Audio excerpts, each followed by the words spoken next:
pushes your core, right?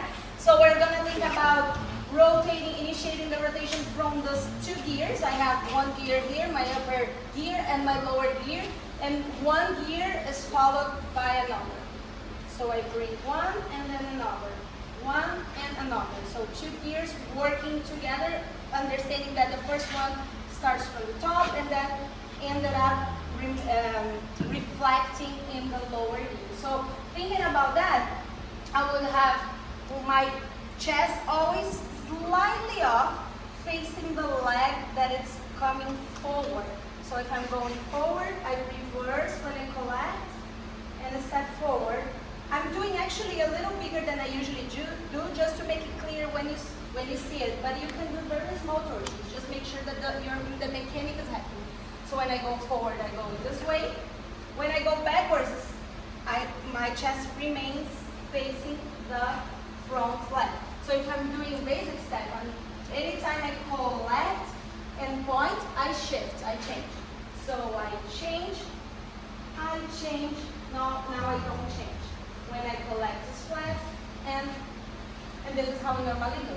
When you do turns, viradinha, then I do not have the same. Lateral or viradinha, so here we don't change our torsion.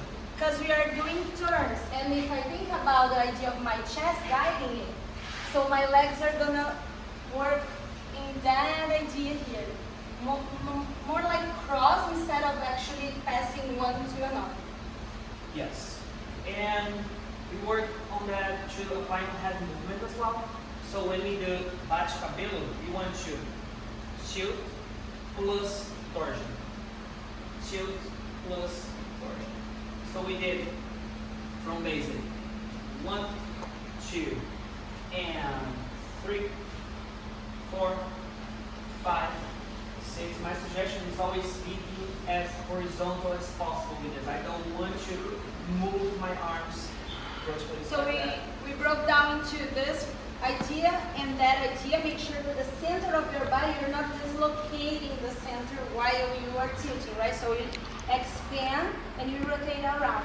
So the land step for us is really important. The land step is when we ground, but it's also where we initiate the next cycle. So we recommend you guys, on the land step, be ready. On the land step, your head is already tilted.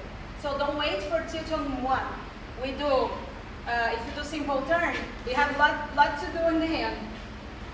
In the hand step, sorry, in the bonus. So 1, 2, and I'm already tilting. And 3, 4, and. This movement could be led, but I can do as my styling as well. Even if the leader is not leading, I can do my own. Yes, if I just lead the regular bonus, Nayara can do My own. her bate cabelo. Look, basic, now basic. Just my own. That's great. That's one option as well. Or, as we did simple turn, leaders supporting them here and leading into balance. Okay? And then we did two turns. Two turns, just a reminder, I want to use torsion first. Torsion first. I don't want to bring them to travel. So I need around, keeping them on their standing leg as long as I can. So I do 1, 2, and that's when their third finishes. Now when I lead them to step boom, I will change their head movement now. Right. No, hand is there. In your head. Yes, it's there. I was like, so 1, 2, and now when I lead them to step boom, I close and I open there to do the circle head movement. Now when I transfer my weight forward, that's when I do here. Let their arm go, and then you change. Leaders. My suggestion for you, believe it or not, the easiest way to make it happen is following their flow. It's following them. Their bodies will guide you. You're gonna lead them. I like to wait for Nayara, look, to see what she's gonna do with her arm. Now it's easy for me to understand that I want you to come back here. If you don't make arm styling. Right.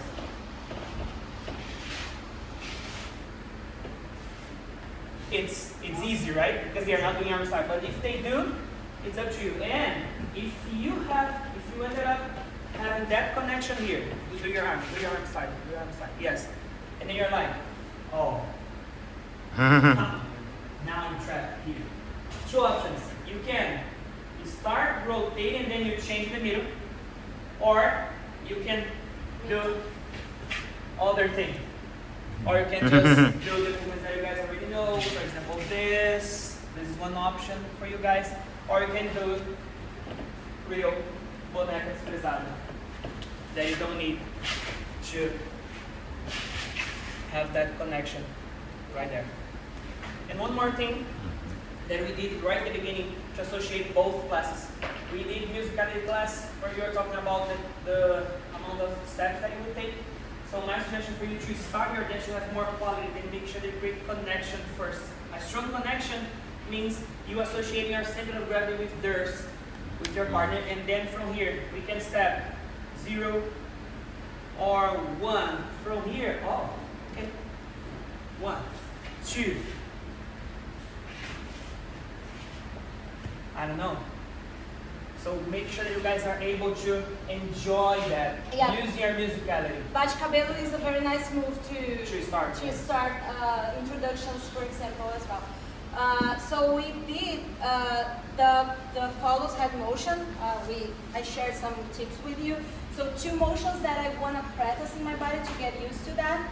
It's the idea of using the floor to contract and use the floor to expand.